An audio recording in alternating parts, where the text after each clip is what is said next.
to my channel Girl with a Mole, and I am your host Sampriti. Today we are going to learn a very cool hack of Canva. That is something that I learned from one of my Instagram friends. I'll mention his link somewhere here in the video, so you can check him out. But he had mentioned it in the form of carousel, which made it somewhat difficult for people who are new to Canva to understand that. So I thought, why not I'll make a very short clip of how to give that outline effect, and you can see how the text looks. I'll put a pic here. You can see the pic how it looks. So text gives us a very cool effect, and that is something that we'll learn, and the clip will start right now.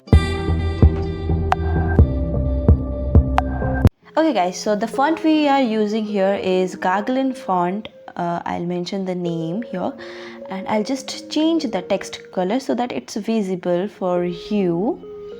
And right here the position and the shadow, the outline, I'll change it into a much lighter color so that you can differentiate. The method that I'll use is pressing the down button 5 times and the left button 5 times.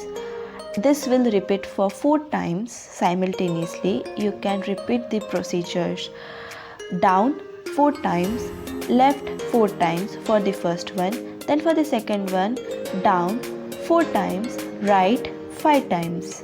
It is something that will take a little time, but you'll come to know.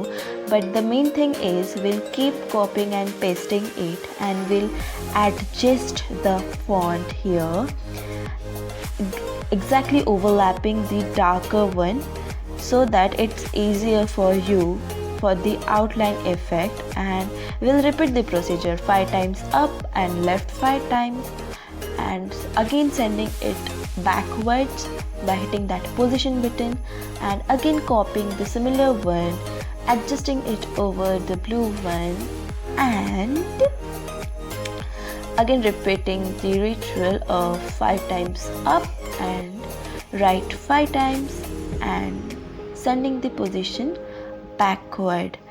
Ta-da! So this is how somewhat the outline will look after we hit the position backward. Just a second. Yeah. So now this is something that the font will look after we apply. So you can just subscribe to my channel if you liked, and share the video with someone who is willing to learn Canva, and we'll just group them all and lock it so that if we are moving it, it won't get displaced. Hope you enjoyed the tutorial.